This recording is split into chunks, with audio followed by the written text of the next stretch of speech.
Pale dawn filters through the filthy glass of the abandoned warehouse storeroom, catching on the dust swirling in the air as Evelyn, Jonas, Milo, and Mara work in tense silence. Maps, ration tins, and folders of evidence are spread across a rugged crate. But the morning's calm is a lie. Across the city, Directorate patrols are tightening their net. Mara's emergency radio hisses with bursts of static-laced reports. Safe houses breached in the eastern districts. 2 courier teams missing. A coded signal from Market Row terminated mid-transmission. The team moves with the urgency of the hunted. Milo, bruised and breathing hard, pries open a warped floorboard to retrieve the last emergency supply bundle. Evelyn, jaw set, issues terse instructions. The evidence and supplies are to be split, each person carrying only what they can hide beneath work coats or stow in satchels. The remainder, manifest ledgers, coded notebooks, a slim camera, a memory chip, are distributed quickly, the rest burned or crushed underfoot, leaving only ashes and the faint odour of scorched paper. Jonas updates the city map, slashing red marks through routes flagged as compromised. Mara checks her comm tablet. The Directorate's encrypted sweeps have already rerouted patrols toward their quadrant. As footsteps echo on the cobbles outside and blue lights flicker through the cracks, Milo signals. A biometric sweep is approaching. The group slips into the tunnel hatch behind the storeroom, boots splashing into a shallow channel as they flee into the labyrinth under the industrial quarter. The echo of heavy doors slamming above signals the loss of one of their last safe houses. The new reality settles in. The Directorate is now anticipating their moves, and the old network of caches and supply lines is crumbling. Ahead, the tunnels fork in darkness. The only path now is constant movement, and at all costs, evade capture. The group moves through a labyrinth of damp tunnels, their breath fogging in the chill as they duck beneath corroded pipes and weave past puddles reflecting the glow of Milo's radio. Milo pulls a handful of codebook slips from his jacket, scanning each for errors before tucking them into the stonework near sewer grates. Mara's hands shake as she checks her comm tablet. Directorate jammers are distorting every channel, and the usual code phrases return nothing but silence. Evelyn watches the tunnel mouth, counting off the minutes until the next patrol. Suddenly, a distant shout echoes down the passageway. A Directorate checkpoint has blocked the main ladder up to the street. Milo signals a change in route, and the group scatters, leaving the last of their physical messages in the alcoves and storm drains. The tension is palpable. Missing replies from 3 out of 5 contacts means the Directorate has captured or killed several network operators. A coded warning arrives, scrawled in hurried shorthand. One of their oldest couriers has been taken, and the Directorate is now using them to transmit false instructions. The realization chills them. Traps are being laid everywhere. With options shrinking, the group slips through the muck toward the emergency rendezvous, footsteps echoing in the wet dark, each tunnel a potential dead end. The tram depot is a shadowed vault of rusted rails and broken benches, its silence broken only by the whir of distant Directorate drones. Mara leads the group to a locked storeroom where a frail informant waits, clutching a slim folder and glancing anxiously at the ceiling. As Milo fiddles with a palm-sized jammer cobbled from old radio parts, a whine builds, the telltale hum of a drone swarm converging overhead. Evelyn peeks through a cracked window. The exit is blocked, and a faint red light on the bulkhead flashes. A hidden sensor has triggered a silent alarm. Time collapses into frantic movement. Mara grabs the folder, eyes scanning the contents. It outlines a number of suspected locations where those that were rejected by Project Ascension reside. She curses softly. Too much to carry, too much at risk. She sets a small fire in a dented oil drum, feeding it with documents marked in red ink. The acrid smoke stings as Milo steps towards the door and with a trembling hand activates his jammer. The nearest drone spirals out, crashing into metal, but others remain, their lights sweeping the depot's mosaic of shadows. Jonas bundles the most vital pages. A coded warning about a lead Project Ascension scientist's imminent transfer. The informant, realising it's too late to escape, pushes a scrawled note into Mara's palm and slips away, vanishing into the depot's maze as Directorate boots pound closer. The group dashes down a maintenance stair, abandoning half the intelligence, but clutching a single, game-changing lead. The scientist will soon board a ministry airship, destination unknown. As they emerge into the humid dark behind the tram depot, the depot's main doors slam shut under Directorate control, sealing the fate of anyone left inside. There's no time to mourn. The group split up into 2 teams and move quickly toward the worker district, each team tasked with locating these rejected Project Ascension subjects. Rain glistens on broken cobblestones as Evelyn and Jonas slip into a narrow alley, the city's heartbeat thrumming somewhere above. They move quietly, avoiding the gaze of uniformed guards posted at the corner. Beneath a flickering lamp, a gaunt figure waits, eyes darting with suspicion. Jonas flashes his old press badge, voice low and urgent, promising anonymity and protection. At first, the survivor hesitates, but Evelyn produces a hidden recorder, her hand steady, and gently asks a single question. What did they do to you inside? The answer comes haltingly. Failed surgeries, weeks of fever dreams, voices and shocks, bodies that never healed. The subject rolls up a sleeve, revealing a patchwork of surgical scars and mottled skin, a living testament to Project Ascension's failures. In a nearby tenement basement, a second survivor is coaxed to speak, but their hands shake uncontrollably, and their story is a tangle of terror and confusion. They said I wasn't strong enough. They made me watch. The confessions are raw, haunted, and the air hangs heavy with dread. Jonas encodes the names and details, while Evelyn sketches the faces and marks the sites on her notebook map. The 2 survivors vanish into the shadows, fearful of retribution. These accounts, raw, unfiltered and damning, are quickly encoded and slipped to a trusted contact for the Iron Record. With little time to spare and the ever-present danger of capture, Evelyn and Jonas make haste to rendezvous with the others. Milo and Mara, faces smeared with coal dust, move warily through a labyrinth of interconnected storage cellars beneath a worker housing block. Above them, the sound of marching boots and the electric whine of Augizen scanners echo through the pipes. They pause in a damp alcove where a cluster of rejected Ascension subjects huddle around a makeshift brazier, eyes hollow, voices muted. Mara speaks softly, promising help, but suspicion lingers. At last, a woman with trembling hands describes the aftermath of her failed augmentation. Chronic pain, memory lapses, a sense of something foreign still moving beneath her skin. As Milo records, a young man nearby begins coughing blood, his breath ragged.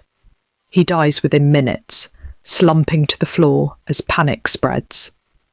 The other survivors shrink back, convinced the Directorate will find them next. Mara comforts the grieving, recording names and symptoms, while Milo distributes what little medicine he can spare. With the evidence secured, they slip away just as a biometric sweep rolls through the upper halls, splitting up to avoid detection. Their route is longer and riskier, but they manage to regroup in a back room of a neglected warehouse, shaken by loss, but now holding further proof. Ascension's failures are not rare. They are epidemic and fatal.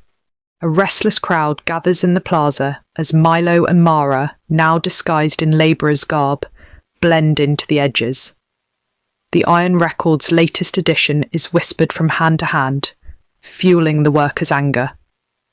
Shouts rise. A makeshift banner, no more vanishing, is raised above the throng. The tension snaps as a pair of Algizen operatives, armoured and impassive, march into the square, flanked by Directorate constables. Their eyes glow with faint cerulean light as they wade into the crowd, detaining two agitators with inhuman speed. Mara signals a lookout, and within moments, factory whistles blow across the district. Her trusted contacts have triggered a rolling strike, distracting Directorate patrols. But the protest itself is crushed. Shock batons crack, smoke grenades hiss, and the crowd scatters amid screams and sirens. Milo pulls Mara back as a line of armoured guards sweeps the plaza, clearing the streets with brutal efficiency. The air tastes of ozone and fear. Yet, even as order is restored by force, word of the strike ripples outward. Machines in the factories fall silent, and the city trembles at the edge of open revolt. Milo and Mara make their way down an alley, moving toward the airship's landing district, with news of the coming opportunity. In a vacant warehouse overlooking the airship landing district, the resistance gathers around a table lit by the glow of 3 comm tablets and a sheaf of coded printouts. Mara, her voice strained, deciphers the latest intercepts. The Ministry airship's itinerary has shifted twice, forcing the Directorate to deploy biometric checkpoints and close off all public approaches. Jonas, cross-referencing witness tips with stolen manifests, pinpoints a narrow resupply window, 10 minutes no more. Evelyn sketches out an infiltration route, relying on Milo's knowledge of smuggler access tunnels beneath the landing pad. They rehearse the plan in whispers, aware that any slip will bring the Directorate's full wrath. Outside, the airship's hull gleams in the floodlights as squads of guards scan the gathering crowds for faces out of place. Mara warns, failure will mean instant, citywide reprisals and the likely destruction of what remains of the resistance. As the last message comes through, a single, coded pulse confirming the scientists' presence, they gather their gear and slip away, retreating to the crypt vault beneath Saint Caldus Cathedral to finalise their plan. Within the cold stone crypt beneath Saint Caldus, Evelyn, Jonas, Mara and Milo address the resistance cell leaders, tension palpable.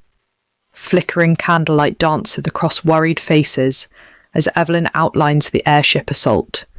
Objectives, risks, fallback points.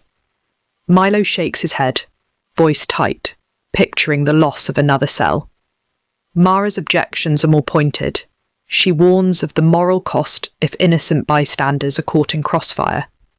Jonas's eyes are bloodshot, his tone insistent.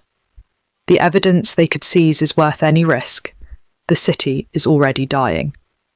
Evelyn listens, torn between the city's desperate need for hope and the lives of those around her.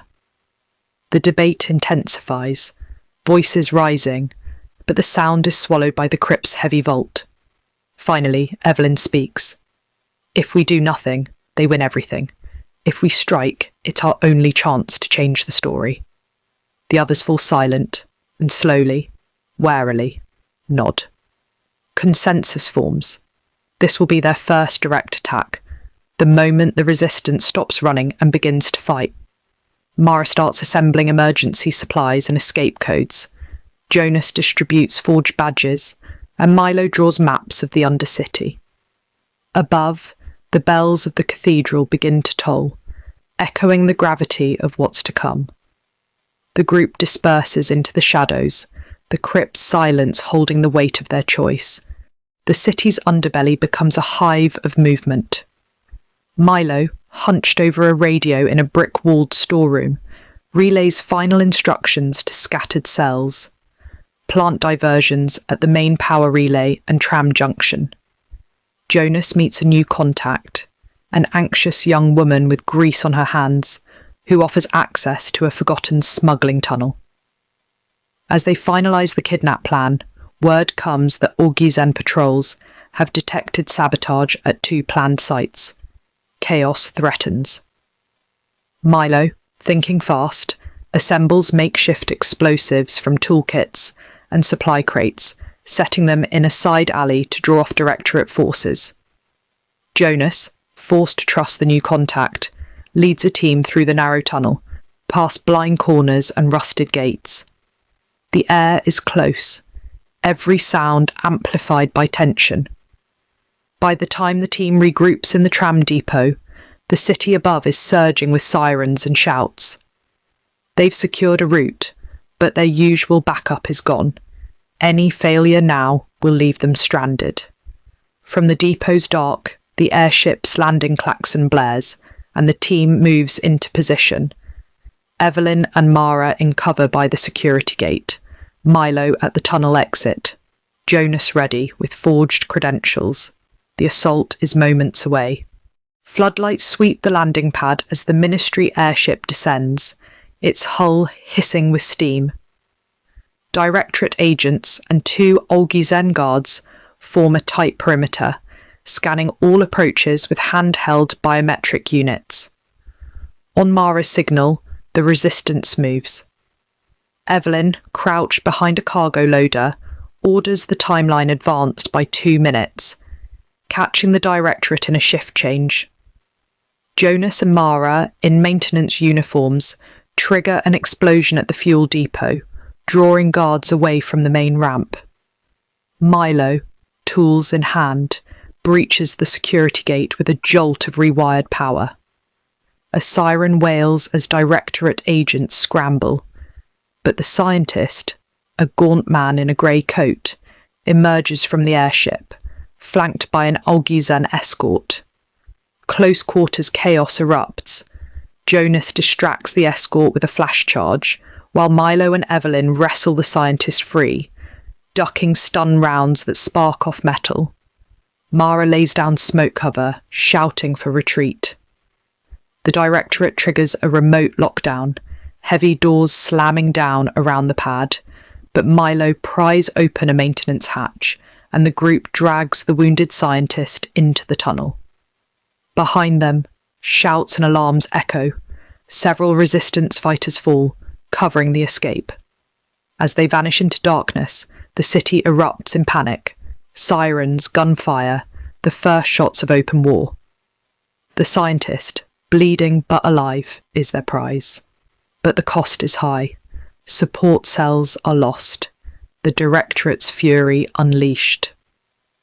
The group races down the tunnel, breathless, knowing they have crossed a line with no return. The scientist is alive, but extracting him proves harder than capturing him. The resistance emerges from the maintenance tunnels into the crowded industrial streets of Atheros, hoping to disappear into the evening shift change. Instead, they find the city already locking down. Alarm bells ring from Directorate towers. Steam-powered patrol wagons race through intersections. Watchers establish checkpoints at major junctions, while Augmentations strike teams deploy across entire districts. The wounded scientist can barely walk. Milo and Jonas half carry him through narrow alleyways as Evelyn leads the route, and Mara works desperately to stay ahead of Directorate movements, using church contacts and hidden signal stations. Every minute lost allows the enemy to tighten the net. What begins as a covert escape soon becomes a running fight. Directorate agents spot the group crossing a freight bridge and open fire. The resistance scatters through warehouses and foundry yards while workers flee in panic around them. Milo detonates improvised charges to collapse a loading gantry behind their pursuers. Jonas exchanges gunfire with Directorate officers across a rain-soaked rail yard. Mara guides frightened civilians away from the fighting while refusing to abandon the wounded. The city itself becomes a battlefield. Sirens echo between factory towers. Searchlights sweep rooftops. Resistance sympathizers emerge unexpectedly to provide shelter, false directions, and diversionary attacks. Several safe houses are compromised within hours. Others sacrifice themselves to buy the fugitives time. As night falls, the augmentations strike team joins the pursuit.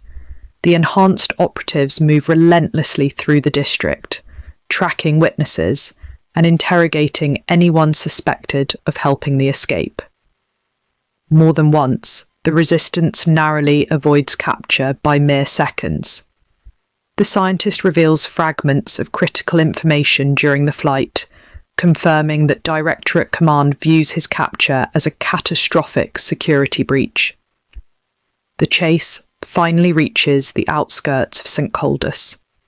Exhausted, wounded, and pursued from every direction, the group uses a forgotten funeral procession route beneath the cathedral grounds to evade the final cordon. Behind them, gunfire and explosions continue across the district.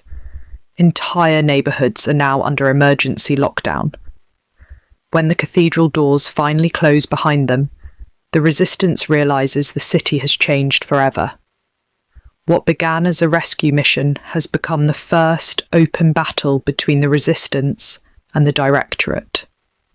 The scientist is safe, for now, but dozens of allies have been arrested. Several cells have gone silent, and the Directorate is preparing its response. The war for Atheros has begun. In the hush of the hidden vault beneath Saint Caldus, the resistance gathers around the wounded scientist. Jonas lays out the evidence: tape recorders, encoded testimonies, photographs of failed Ascension subjects, preparing the next explosive edition of the Iron Record. The scientist, pale and sweating, at first refuses to speak, but Evelyn's voice is cold and resolute. Help us, or your name and every crime you witnessed goes to the city by nightfall. Faced with exposure and his own mortality, the scientist relents. He reveals what the group feared. Project Ascension is about to enter a mass deployment phase, with Atheros as the prototype. Thousands will be processed, augmented, or erased. The city's unrest is the final test of obedience protocols. As Jonas records, Mara listens with growing dread. The scientist's wounds are treated as best as resources allow. Above, blockades tighten, and Directorate agents raid every rumoured hiding place. 2 more Iron Record cells go silent, and new names are passed to the missing. Yet, hope flickers. The resistance now holds the story that could ignite the city or bring it to ruin. Evelyn and Jonas prepare to unleash their findings citywide, even as they brace for the Directorate's next inevitable assault. The vault door closes, sealing them in with the future of Atheros hanging in the balance.